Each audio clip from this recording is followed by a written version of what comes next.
오늘 은혜 받으실 하나님의 말씀은 시편 42편 1절에서 11절의 말씀입니다. 하나님이여, 사슴이 시냇물을 찾기에 갈급함 같이 내 영혼이 주를 찾기에 갈급하니이다.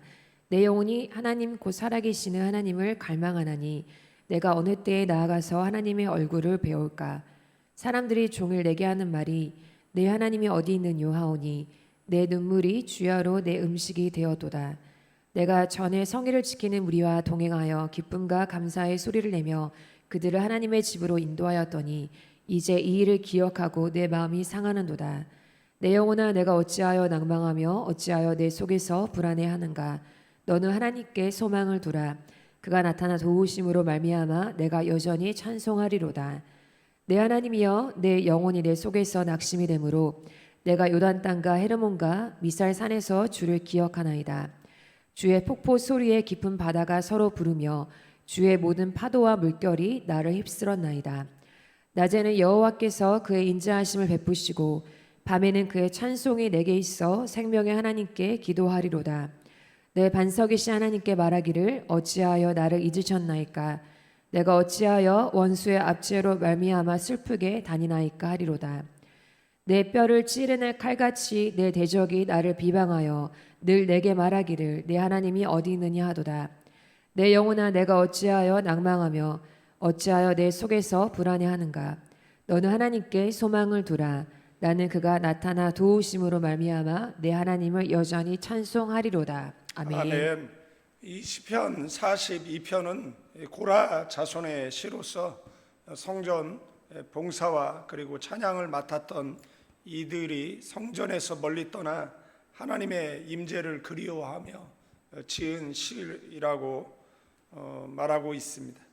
또한 다윗이 압살롬의 반역으로 피난하여서 성소에 나아가지 못했던 상황과도 연결이 되어지고 사슴이 시냇물을 찾듯 영혼은 하나님을 찾는다라는 것, 세상 무엇으로도 채워지지 않는 갈증, 그 목마름이야말로 하나님의 은혜인 줄로 믿습니다.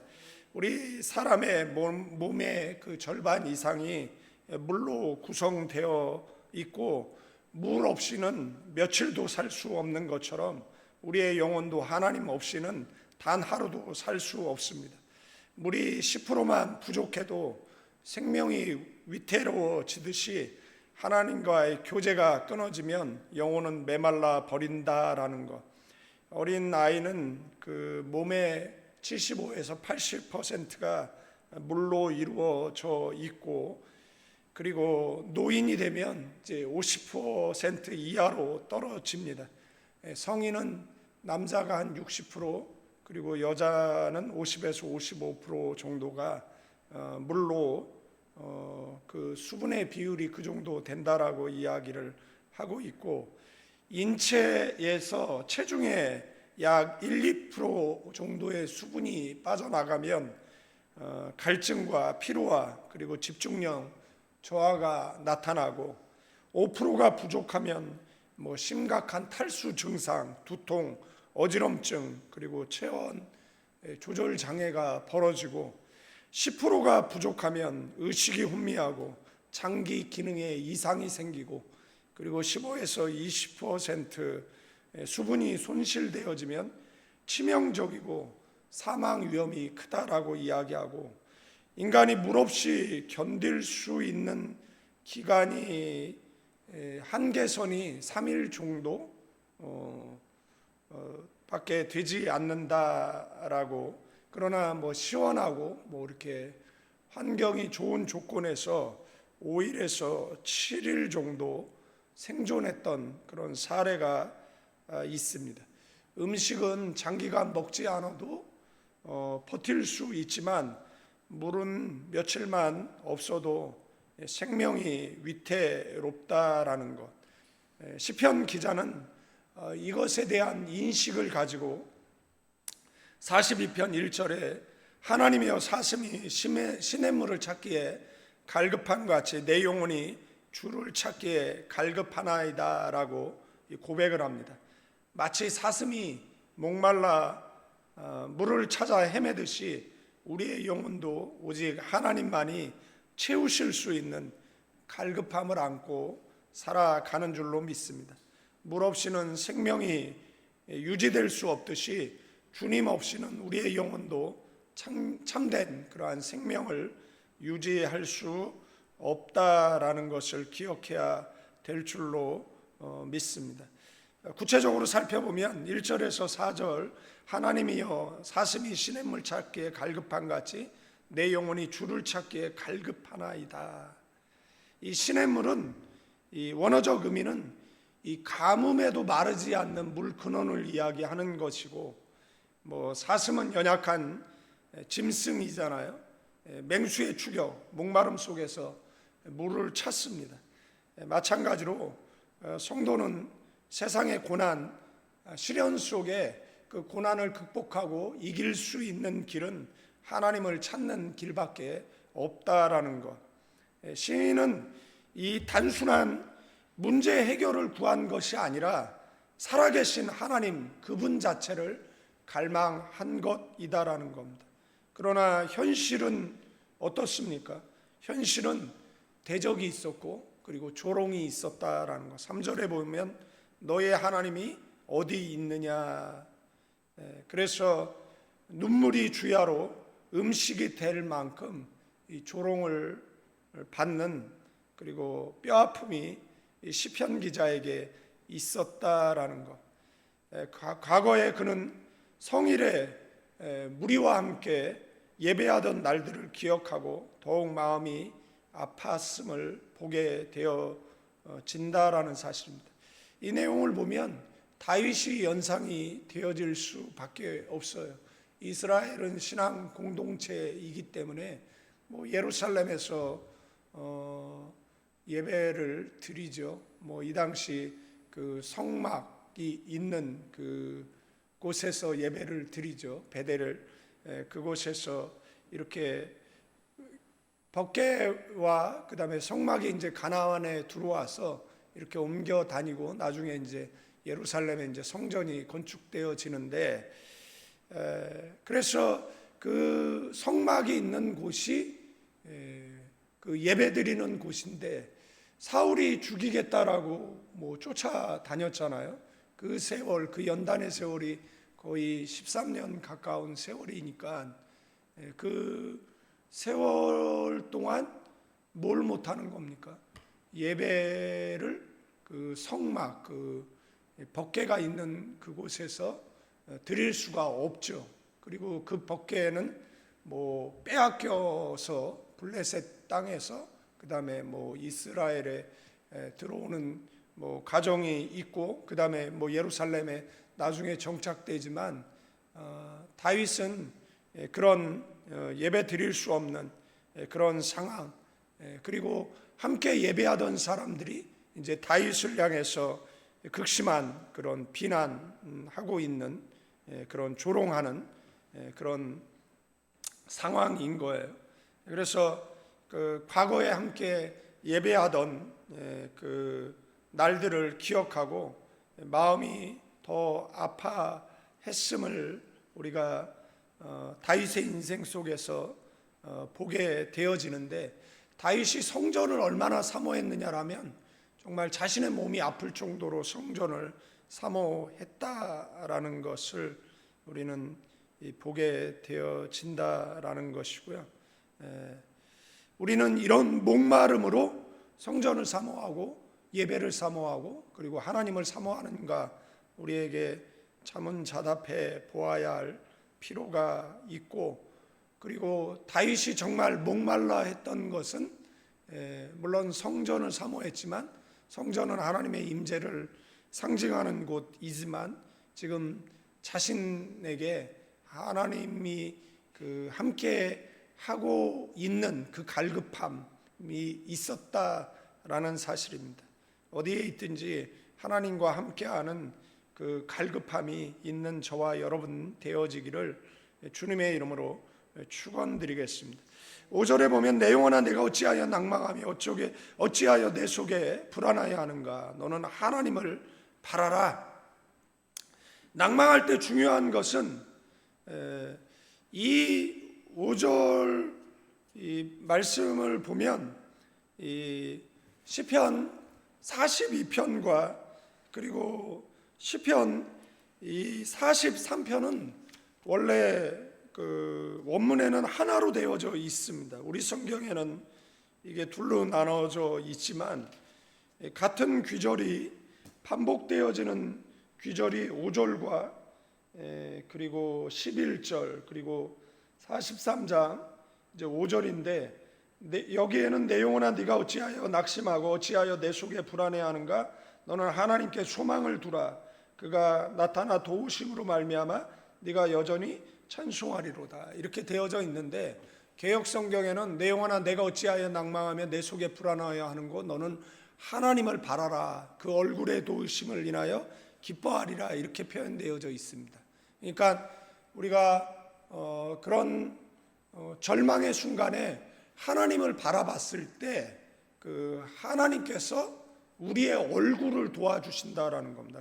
그래서 이 내용의 해석이 굉장히 중요한데 저는 이 개역 성경이 더 잘 번역되어졌다라고 생각이 되어져요. 내 영혼아 내가 어찌하여 낭망하며 내 속에 불안하여 하는 거 너는 하나님을 바라라 하나님을 갈망하라 그러면 하나님께서 뭘 도와주신다고요? 내 얼굴을 도와주신대. 예? 그럼 얼굴을 도와주신다라는 의미가 뭐죠? 예? 지금 불안하고 낙심하고 절망 가운데 있는데 하나님을 바랬더니 하나님께서 내 얼굴을 도와주신다? 그러면 하나님께서 내 얼굴을 도와주시면 내 얼굴 속에 뭐가 나타나냐면 확신이 나타나는 겁니다. 자신감이 나타나고 응답에 대한 그런 것들이 나타나기 때문에 우리는 뭐 할 수 있는 거죠? 웃을 수 있는 거죠. 기뻐할 수 있는 거. 그런데 하나님을 바라지도 않아. 그러면 하나님께서 무슨 응답을 줍니까? 그래서 이 교회 다니는 사람들은 다른 사람들과는 다르게 좀 인상이 저는 개인적으로 좋아야 된다라고 이렇게 생각을 하는 것이고 그러면은 지금 개역 개정 성경으로 좀 살펴보면 낭망할 때 가장 중요한 것 그런데 여기 보면 내 영혼아 네가 어찌하여 낭망하며 어찌하여 불안하는가 너는 하나님을 바라라 이렇게 이야기하면 이 본문은 하나님께서 시편 기자에게 이야기하는 게 아니라 내가 나에게 설교를 하는 겁니다. 내가 나에게 뭐라고 이야기하냐면 내 영혼아 그죠? 내가 나에게 내 영혼아 네가 어찌하여 낭망하며 내 속에 불안하여 하는가 너는 하나님께 소망을 두라 그가 나타나 도우심으로 말미암아 내가 여전히 찬송하리라. 그러니까 자신에게 뭐 하라는 겁니까? 설교하라는 거예요. 자신에게 계속 설교를 해야 돼요. 태도를 고치라고 이야기를 하고 그 다음에 하나님을 바라보라고 이야기를 하고 자신에게 설교를 해야 돼요. 그죠? 우리가 낭망하고 절망하고 있을 때 내가 내 자신에게 설교를 하죠. 너 왜 낭망하고 너 왜 속에 불안해 하는가라고 너는 하나님을 바라라고 환경이 말하는 대로 듣지 말라라고 하나님의 약속을 영혼에 들려주라고 말하는 겁니다. 요단과 헤르몬 밋살산에 유리하며 다윗이 얼마나 많은 도피 생활을 했습니까? 그때 낙심했지만 하나님을 기억함으로 말미암아 회복의 길을 찾았어요. 하나님을 기억한다라는 것은 이제 과거에 하나님께서 내게 응답하셨던 그 사건들 그러니까 지금 내 기도가 응답되어지지 않는 그런 무응답의 시간이 지속돼도 가만히 뒤돌아보면 내가 살아온 인생 걸음걸음이 하나님의 응답이었다라는 거예요. 그러니까 그 응답이었기 때문에 과거에 응답하신 하나님께서 지금 이 현재 낙심하고 낭망되어지는 상황 가운데서도 응답해 주실 것이다라는 겁니다. 그래서 하나님께 소망을 두고 미래를 향해 전진할 수 있는 줄로 믿습니다. 그러면 낭망을 왜 하느냐라고 이야기했을 때 절망을 왜 하느냐라고 이야기했을 때 여러 가지가 이유가 있습니다. 절망의 스펙트럼도 굉장히 넓습니다. 절망하는 이유는 사탄 역사예요. 사탄은 우리로 하여금 절망하게 합니다. 그 다음에 두 번째는 우리의 그 성품입니다. 살아오면서 습득되어진 이 포기가 우리로 하여금 절망하게 합니다. 그래서 기도는 응답될 때까지 해야 되는데 이게 내가 원하는 시간에 내가 원하는 타임에 응답을 안 되면 절망하는 겁니다. 그래서 이 기억, 과거에 우리의 기도가 응답되어진 기억은 믿음의 방패와 같습니다. 그래서 사탄이 쏘는 그 불화살을 막아낼 수 있는 방패가 과거의 나의 기도의 응답이다라고 우리는 그렇게 볼 수 있습니다. 그래서 현재 기도가 응답되어지지 않아도 지금 시편 기자는 과거를 반추하는 겁니다. 내가 이렇게 왜 너는 이렇게 절망해 있지? 너는 왜 이렇게 낭망해 있지? 과거에 하나님께서 늘 응답해 주셨잖아요. 그래서 찬양의 가사 가운데 그 오신실하신 주 이 가사를 보면 하나님 한 번도 나를 실망시키신 적 없으시고 언제나 공평과 은혜로 나를 지키셨네. 오 신실하신 주, 오 신실하신 주, 내 너를 떠나지도 않으리라. 내 너를 버리지도 않으리라. 약속하셨던 주님, 그 약속을 지키사 이후로도 영원토록 나를 지키시리라 확신하네. 지나온 모든 세월 돌아보아도 그 어느 것 하나 주의 손길 안 미친 것 없네. 오 신실하신 주, 오 신실하신 주, 내 너를 떠나지 않으리라. 내 너를 버리지도 않으리라.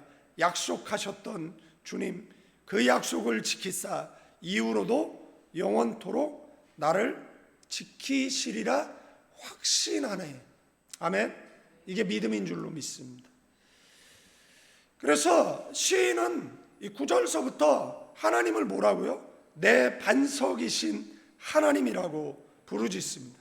원수의 압제로 인해 눈물이 나고 대족들은 나를 조롱하면서 하나님이 어디 있느냐? 그러나 시편 기자의 반복적인 결론은 뭐냐면 내 영혼아 내가 어찌하여 낙심하며 네가 어찌하여 불안하여 하는 것, 너는 하나님을 바라라. 아멘. 저와 여러분들은 낙심하고 절망하지 마시고 하나님을 바라시기를. 그때 하나님께서 뭐를 도와주세요?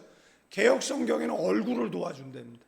그러나 이 개역 개정 성경에는 그가 나타나 도우심으로 말미암아 하나님을 찬송하게 되어진다.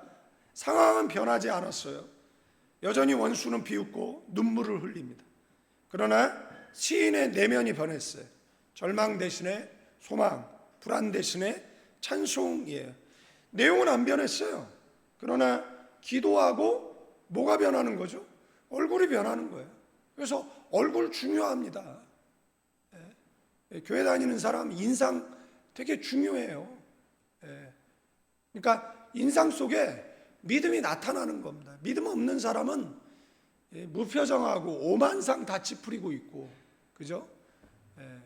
그래서 응답 주실 줄로 믿고 자 치아 24개, 치아 24개 이렇게 하나 둘 연습하세요. 그잖아요. 웃으면 좋잖아요. 이렇게 치아 하나 이렇게 웃으시길 바랍니다. 너도 웃어라.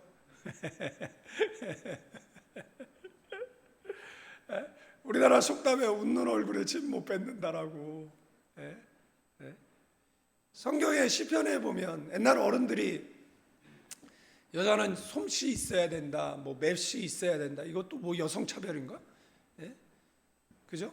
말씨 있어야 된다, 뭐 이런 이야기 하잖아요. 근데 잠언에 보면은 31장에 보면 그 루무엘의 어머니가 루무엘에게 어떤 현숙한 아내, 그 현숙한 아내의 조건 가운데 하나가 말씨가 있어야 된다라고 이야기를 하는데, 뭐 성경경 전체적으로 찾아보면 항상 뭐 하라 그랬죠? 기뻐하라 그랬습니다. 그러니까 아무리 문 밖에서 슬픈 일이 있어도 교회 들어오면 이렇게, 자, 치아 24개, 이렇게 24개.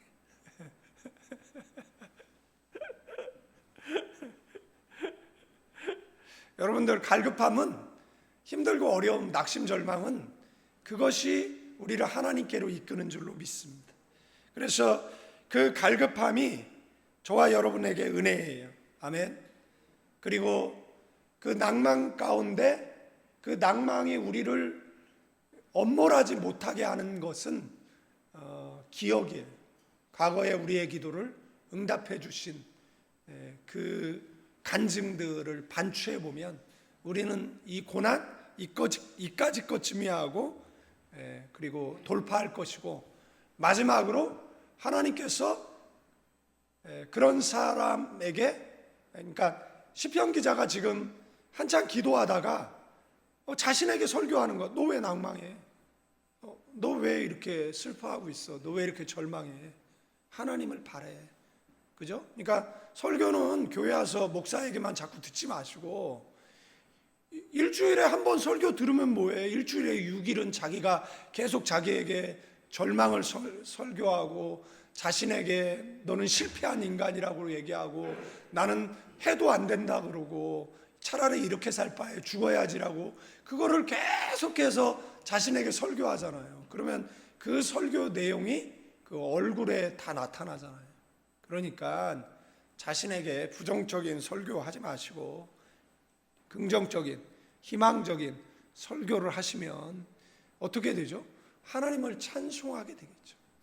그래서 우리나라 속담에 떡 주실 줄로 믿고 김칫국부터 마신다라는 것은 뭐예요? 하나님께서 응답 주실 거 믿고, 자, 지하 24개 응답 주셨을 때 얼마나 기쁘겠습니까? 그러니까 이렇게 기쁨으로, 아멘. 아멘. 그래서 저 응답 받을 수 있는 얼굴로 좀 바꾸세요. 이렇게 교회 무슨 빚 받으러 왔습니까? 나한테 무슨 욕구 불만 있습니까? 뭐 시비 걸러 왔습니까? 그게 아니면 지하수문에 이렇게 웃는, 웃고 예배드리는 저와 여러분 되기를 주님의 이름으로 축원드리겠습니다. 목마른 자들아 물로 나오라, 값없이 와서 포도주와 젖을 사라고 이사야 55장 1절은 말씀합니다. 기도합니다. 생명의 근원이신 하나님, 우리의 영혼이 목마른 것은 세상에 필요가 아닌 주님의 부재의 목마름을 고백합니다. 낭만 중에서도 과거에 응답해 주신 하나님의 은혜를 기억하고 소망 중에 찬송하는 우리 모두가 되게 하옵소서. 이제는 우리 주 예수 그리스도의 은혜와 우리 아버지 하나님의 극진하신 사랑, 성령님의 감동, 교통, 충만, 축복하심이 예배하는 믿음의 사람들 위해, 가정과 자녀와 사업장 위에, 가난한 교회와 조국 대한민국 위에 이제로부터 영원까지 함께 계실지어다.